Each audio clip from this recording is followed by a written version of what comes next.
کوئی سوال آپ کے؟ آپ نے جہاں معیشت کی بات کی، یہ ایک تسلسل ہے.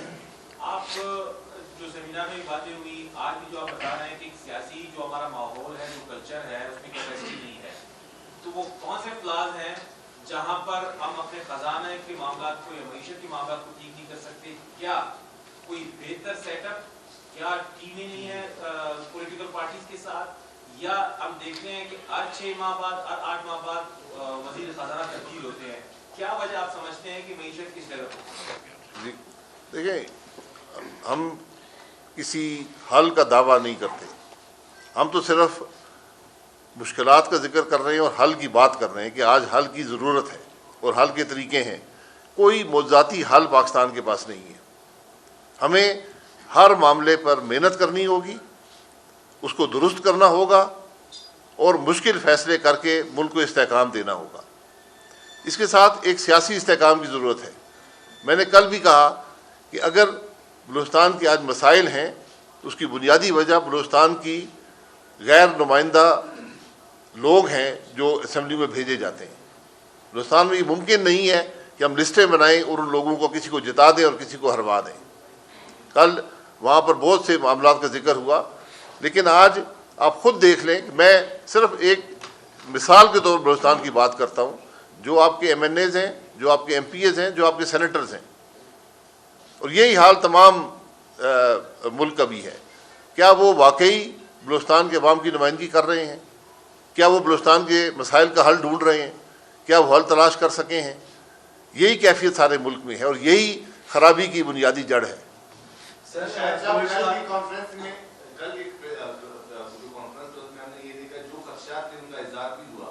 سب کچھ آپ لوگوں نے بتا دیا اور حل کی طرف بھی آپ لوگوں نے ایک فرسٹ یعنی اسٹیپ آپ لوگوں نے اٹھا لیا، لیکن پھر بھی بینگ اے سینئر پولیٹیشین آپ لوگ کیا سمجھتے ہیں؟ کیونکہ نئے الیکشن کے حوالے سے آپ لوگوں نے بھی جو خدشات کی اظہار کی دوبارہ فلیٹ ہوں گے وٹیور، لیکن اگر ٹیکنوکریٹ گورنمنٹ کی طرف آپ لوگ جائیں گے، کس طرف آپ لوگ اشارہ کس طرف دیں گے؟ نہیں، اشارہ کسی طرف بھی نہیں ہے.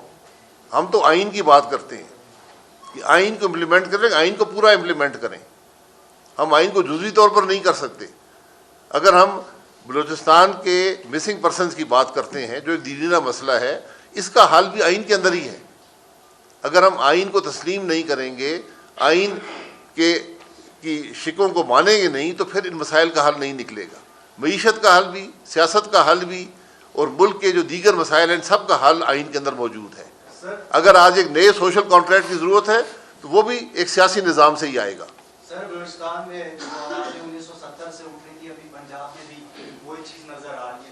جو بلوچستان کا مسئلہ ہے سمجھے وہ پورے ملک کا مسئلہ بن چکا ہے. تو آپ جو یہ سیریز چلا رہے ہیں سیمینارز کی، اس کو کہاں رکھیں گے؟ کیا ڈاکومنٹ کی صورت میں لائیں گے؟ اس کا اینڈ کیا ہوگا؟ اس سیریز ڈائلاگ تو پہلے بھی بہت ہوئے، اس ڈائلاگ کا انجام کیا ہوگا؟ دیکھیں، یہ ڈائلاگ ایک ملک کے مسائل کے حل کا ڈائلاگ ہے اور سب کی بنیاد جو ہے وہ آئین کے اندر ہے. اگر آپ 70 سے بات کر رہے ہیں تو آپ بھی آئین کی بات کر رہے تھے. آج آئین کو اس سال 50 سال ہو جائیں گے. کیا وہ آئین کامیاب ہوا یا ناکام ہوا، یا کیا ہم نے اپنے عمل سے اس کو ناکام کیا؟ اگر اس کے اندر خرابی ہے ان کو درست کیا جا سکتا ہے، لیکن ہمیں سب کو اپنے گریبان میں دیکھنا ہوگا. یہاں کوئی بھی الزام سے بری و ذمہ نہیں ہے. ادارے، شخصیات، سیاسی جماعتیں، سب نے جو کچھ کیا، آج جو فصل آپ کاٹ رہے ہیں وہ اس وقت کا بویا ہوا کام ہے. سر آپ نے بات کہی کہ ملک مکمل طور پر معاشی طور پر، سیاسی طور پر، معاشی طور پر کلپس ہونے جا رہا ہے یا ہو چکا ہے. آپ وزیر اعظم رہے، آپ کے ساتھ ساتھی جو بیٹھے ہیں مختلف عہدوں پہ رہے، یہ باتیں آپ نے اس وقت کیوں نہیں کی؟ بلوچستان کے ٹائم پر آپ نے اس کا ڈیو رائٹ کیوں نہیں دیا؟ ایک سیکنڈ، آپ کا یہ جو فورم ہے، یہاں سے آپ انتخابی اتحاد کی شکل میں جائیں گے یا اپنی جماعتوں کے ٹکٹس پر جو ہے ایکشن کریں گے؟ دیکھیں، یہاں کسی کو ڈیفینڈ کرنے یا کسی پر الزام لگانے کی بات نہیں ہے. میں تو سب کہہ رہا ہوں، ہم سب اس کے ذمہ دار ہیں. جو بھی آج سیاست میں ہیں، جو بھی عسکری قیادت میں رہے ہیں، مارشل لا گورنمنٹس میں رہے ہیں، جو جوڈیشری میں رہے ہیں، یہ ایک اگر آپ نے ذمہ داری لگانی ہے تو پھر ایک ٹروتھ کمیشن بنا دیں. اس ملک کے حقائق بڑے ہی تلخ ہیں اور حقائق وہ نہیں ہیں جو اخباروں میں چھپتے ہیں یا ٹی وی پر آتے ہیں. یہ بھی میں آپ کو بتا دوں. تو ہمارا مقصد، پاکستان 2 چیزوں میں خود کفیل ہے، ایک سیاسی جماعتوں میں اور ایک میڈیا چینلز میں. اس لیے نہ کسی سیاسی جماعت کی ضرورت ہے. ہمارا تو کام ہے کہ جو سیاسی سیٹ اپ ملک میں ہے کم از کم اس کا رخ تبدیل کریں کہ اس کو پاکستان کے مسائل کی طرف لے کر آئیں, عوام کی تکلیف کی طرف لے کر آئیں. آپ خود ٹاک شوز پاکستان میں ہر رات 50-60 ٹاک شوز ہوتے ہیں, سب چینلوں پر ہوتے ہیں. آپ کبھی اس کے اندر پاکستان کی بات سنیں گے؟ اس کے اندر یہی ہے کہ یہ فلانا یہ کھا گیا ہے, وہ یہ کر گیا ہے, اس نے ماضی میں یہ کیا تھا, میں نے یہ کیا تھا. بھئی جس نے جو کچھ کیا تھا آج اس کے رزلٹ آپ کے سامنے ہیں, اس کے حل کی ہم بات کر رہے ہیں. آپ جب وزیر خزانہ تھے تو آپ جا رہے تھے IMF کی طرف, تو ابھی سرکار صاحب بھی کہہ رہے کہ ہم لوگ IMF کی طرف جا رہے ہیں, تو آپ اس کی پالیسی میں کیا فرق ہے؟ میں سمجھتا ہوں کہ IMF جب ہم نے کر لیا تھا اور IMF کو واپس لے کر آ گئے تھے تو ایک معیشت کو ایک جگہ پہ بٹھا دیا تھا, ڈیفالٹ قرض ختم کر دیا تھا. میں سمجھتا ہوں کہ یہ پچھلے 4 مہینے میں جو حکومت نے فیصلے نہیں لیے اس سے معیشت کا نقصان ہوا ہے. لیکن اب میں بڑا خوش ہوں کہ حکومت نے اب فیصلہ کر لیا ہے کہ IMF سے بیٹھ کے بات چیت کریں. تو میں امید کرتا ہوں کہ جو ملک معیشت کے مسائل ہیں اس کی حل کی طرف یہ جائیں گے. سر IMF کی ٹیم بنگلہ دیش جو ہے ان کے ساتھ معاملات طے پا گئے, لیکن بنگلہ دیش جیسے ملک کے ساتھ ان کے معاملات طے پا گئے تو اب ہمارا کیا ہوگا؟ ہم بیٹھیں گے اور بات کریں گے تو معاملات طے پائیں گے نا. لیکن اگر آپ بیٹھنے کے لیے تیار نہیں ہوں تو مشکل ہو جاتی ہے. تو اب یہ بیٹھ کے بات چیت کر رہے ہیں تو انشاءاللہ میں امید کرتا ہوں, میں سمجھتا ہوں, میں حکومت کے اس قدم کا خیر مقدم کرتا ہوں کہ IMF سے انہوں نے بات کرنے کی بات کی. گو کہ 4 مہینے کا نقصان کیا, گو کہ پیسوں کا نقصان کیا, لیکن بہرحال یہ چلے اچھی بات ہے, دیر آئے درست آئے. اور انشاءاللہ تعالیٰ آپ جیسے بنگلہ دیش نے آپ نے فرمایا کر لی بات, اس طرح ان کو بھی بات کر لینی چاہیے. سر آپ کو کیا لگتا ہے سر میاں نواز شریف کے پاکستان واپس آ جانے یہ جو مسائل جس کو موجود ہوئی ہے کیا یہ حل ہو پائیں گے؟ فرسٹ یہ, اور سیکنڈ یہ کہ جب آپ لوگ عمران خان کے خلاف تحریک عدم اعتماد لے کے تو آپ لوگ بدن کو وہاں دعوے کرتے رہے کہ ہم کھلاڑی ہیں اور اس گیم کے پرانے پلیئرز ہیں, ہم معیشت کو درست کر لیں. وہ کون سی وجوہات ہیں جس کی وجہ سے اب تک 8 سے 9 ماہ گزر گئے معیشت پٹری پہ نہیں؟ دیکھیے پہلی بات یہ ہے کہ ہم یہاں, میں اپنی جماعت کو ڈیفینڈ کرنے نہیں آیا یا معیشت کو ڈیفینڈ کرنے نہیں آیا, پالیسی کو ڈیفینڈ کرنے نہیں آیا. یہ ایک نان پارٹیزن غیر جماعتی بنیاد پر ہم نے بات کی ہے. لیکن چونکہ آپ نے سوال کر دیا, جو خرابی 4.5 سال یا 10 سال یا 20 سال میں جو بنیادی خرابیاں ہیں ان کے جو رزلٹس ہیں وہ آپ 8 مہینے میں دور نہیں کر سکتے. ہو سکتا ہے آپ 8 سال میں بھی دور نہ کر سکیں, لیکن استحکام کی ابتدا ہونی چاہیے. وہی یہ حکومت کوشش کر رہی ہے. میاں نواز شریف صاحب کے ساتھ جو ناانصافیاں ہوئی ہیں, ہم ان کے وطن آنے کی بات کرتے ہیں, لیکن ہمیں ان ناانصافیوں کا ازالہ بھی کرنا چاہیے, اور وہ ناانصافیاں بڑی واضح ہیں. میں ہمیشہ یہ کہتا ہوں کہ آج یہ جوڈیشری کا کام ہے کہ وہ بھی اپنے ان فیصلوں کو دیکھے جن کے اثرات پاکستان پر ہوئے اور بے پناہ ہوئے ہیں. میں ان مسائل کی بات نہیں کرنا چاہتا جو کچھ سیاستدانوں کے ساتھ ہوا, جو اس ملک کے معاہدوں کے ساتھ ہوا, جو اس ملک کو چلانے میں جو اثر رہا ہے جوڈیشری کے فیصلوں کا اور ان کے عمل کا. اس کا ایک بڑا حصہ ان معاملات میں ہے جن کے شکار آج پاکستان ہے. آپ اس کے بعد جی بلوچستان موجودہ جو وزیر اعلیٰ ہے ان کا کہنا ہے کہ 30 ارب روپے جو ہے وہ ہمیں کم ملے, جبکہ 32 ارب روپے جو ہے PPL جو ہے وہ ہمارے واجبات ان کے پاس موجود ہے. جب ہم دیکھتے ہیں کہ گزشتہ 20-25 سالوں سے میں صحافت سے بلوچستان میں وابستہ ہوں, میں دیکھ رہا ہوں کہ بلوچستان کی اسمبلی میں کوئی بھی قرارداد پاس ہوتی تو وفاق اس کو ٹوکری میں ڈالتی اور بلوچستان میں فائز اس میں نظر نہیں آ رہی ہوتی. تو کیا سمجھتے ہیں کہ اگر اس طرح چل رہا ہے یا اس طرح مزید مستقبل میں بھی اس طرح ہوگا تو بلوچستان کے لوگ کہاں جائیں گے؟ اس وقت ہماری پوری سزا بلوچستان کی گیس سے محروم ہے, جبکہ گیس سوئی سے نکل ہے. روزانہ کوئٹہ شہر میں احتجاجی مظاہرے ہو رہے ہیں. آپ خود جہاں جس ہوٹل میں رہ رہے شاید اس میں بھی گیس موجود نہ ہوگا. تو یہ کس طرح چلے گا سر بلوچستان؟ جی میں اس کے حل بتا دیتا ہوں. اس کا حل صرف قرارداد میں نہیں ہے. قرارداد ایک اپنی بات کا اظہار ہوتا ہے, اس کے پیچھے عمل کی بھی ضرورت ہے. آج بھی بلوچستان حکومت چاہے, دوسرے صوبے چاہیں, اور میں نے بطور وزیر اعظم یہ ان کو کہا بھی تھا CCI کے اندر, آپ آئین کے مطابق اپنی گیس اور بجلی لے لیں, اس کے خود ذمہ دار بن جائیں, اور یہ آج بھی ممکن ہے. لیکن اس کے بارے میں نے آج تک کوئی قرارداد نہیں دیکھی. میں بالکل اس بات کے حق میں ہوں کہ بلوچستان کی گیس بلوچستان کو دے دی جائے.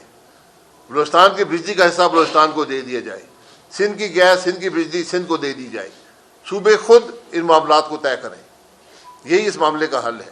ورنہ ہم باتیں کرتے رہیں گے، اس نے ہمارے پیسے دینے، اس نے پیسے دینے ہیں، یہ سلسلہ چلتا رہتا ہے، پیسے آ بھی جاتے ہیں، پیسے خرچ بھی ہو جاتے ہیں، لیکن مستقل حل جو ہے وہ آئین کے اندر موجود ہے، اس کو امپلیمنٹ کریں، سی سی آئی میں بات کریں، اسمبلی میں اس کی بات کریں۔ شاہد صاحب آپ نے کہا روزگار کے مواقع بڑھانے چاہیے، آپ سیاسی جماعت کے عہدیدار بیٹھے، میرے خیال یہاں پاکستان میں لوگوں کو بھکاری بنانے میں آپ سب لوگوں کا بڑا ہاتھ ہے۔ بنگلہ دیش میں آج بھی 35 لاکھ خواتین جو ہے روزگار کر رہی ہیں، انہوں نے گارمنٹس پہ کام کیا، وہاں پر انہوں نے فیکٹریاں لگائیں، لیکن آپ لوگ نے سیاسی جماعتوں نے یہاں کے غریب عوام کو 2000 1500 2500 روپے کے پیچھے لگا کے سارا دن اے ٹی ایم کے کارڈوں کے اوپر وہ کھڑے ہوتے ہیں۔ تو کیا وہ بہتر نہیں تھا کہ بجائے ان کو بھکاری بنانے کے آپ لوگ انڈسٹری لگاتے، چاہے گارمنٹس کی لگاتے، کسی بھی چیز کی لگاتے، وہ بہتر نہیں تھا؟ جی آپ کی بات درست ہے، بنگلہ دیش میں بھی فیکٹریاں حکومت نے نہیں لگائیں، پرائیویٹ سیکٹر نے ہی لگائی ہیں۔ حکومت کا کام یہ ہوتا ہے کہ پرائیویٹ سیکٹر کو انسینٹیو دے، ایسی پالیسی بنائے جس میں ہم ناکام رہے ہیں، ورنہ ہماری بھی آج جو ایکسپورٹ ہے وہ 100 ارب کے قریب ہونی چاہیے تھی۔ یہی ناکامی ہے جن کی بات کرنے ہم یہاں پر آئے ہیں اور ان کا حل دینے کے لیے آئے ہیں۔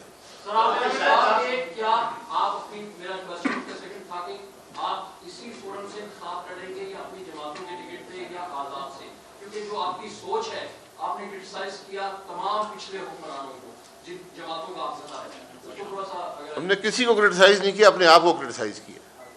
ہم سب ذمہ دار ہیں، جس میں سیاستدان بھی ہیں، فوجی بھی ہیں، جج بھی ہیں، میڈیا بھی ہے۔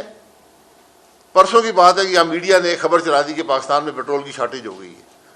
پوری رات وہ منسٹری لگی رہی، منسٹر لگے رہے کہ جناب کوئی شارٹیج نہیں ہے، اور وہاں کاروں پیٹرول پمپوں پر لائنیں لگ گئیں۔ تو ہم سب ذمہ دار ہیں، ہم یہاں پر کسی پر الزام لگانے نہیں، ہم نے کسی کے بارے میں کوئی تنقید نہیں کی، ہم نے ملک کے مسائل کی حل کی بات کی، ان کے مسائل کی بات کی اور ان کے حل کی بات کی، یہی ضرورت ہے۔ جی بھائی، الیکشن جب ہوں گے، جس جماعت میں ہم ہیں وہیں سے الیکشن لڑ رہیں گے، جماعت کی ضرورت نہیں ہے، لیکن آج ملک کے مسائل کی کوئی بات تو کرے نا۔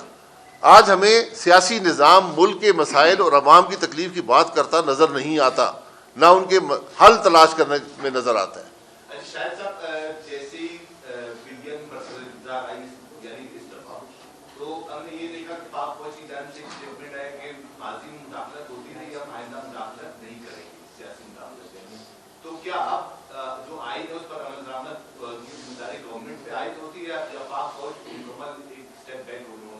دیکھیے یہ تو وقت بتائے گا نا۔ ہمارے ملک میں لمبا عرصہ مارشاء اللہ بھی رہی ہے، فوج کا عمل دخل رہا ہے سیاست میں، آج بھی رہا ہے، اس کو ختم کرنے کی ضرورت ہے، اس کو آئین کے دائرے کے اندر لانے کی ضرورت ہے، یہی آپ کو مسائل کا حل دے گا۔ کیا یہ ایک دن میں ممکن ہے؟ یہ وقت بتائے گا۔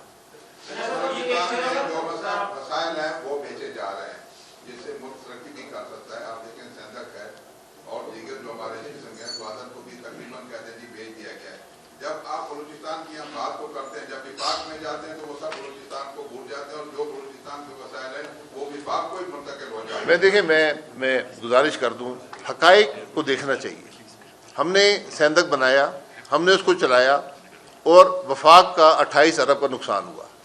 جب 28 ارب کی کچھ حیثیت ہوتی تھی، اس کے بعد یہ کمپنی آئی ہے، اس نے چلایا ہے، اچھا چلایا ہے، برا چلایا ہے، ایک معاہدے کے تحت چلایا ہے، اور آپ کو میرا خیال ہے ہر سال 2-3 ارب روپے آپ کو مل جاتا ہے، جہاں تک مجھے علم ہے۔ یہ بلوچستان اسمبلی کا کام ہے کہ اس کی حقائق عوام کے سامنے رکھے، یہ قومی اسمبلی کا کام ہے۔ حالانکہ اب یہ صوبے کے پاس اختیارات ہیں کہ دیکھ لیں سیندک معاہدے میں کیا ہوا تھا اور اس کے کیا نتائج ملے ہیں، اس کے کیا فوائد بلوچستان کو ملے ہیں، یہ عوام کے سامنے رکھنا ضروری ہے۔ بہت شکریہ دوستوں کا، بہت شکریہ آپ لوگوں کا، تھینک یو۔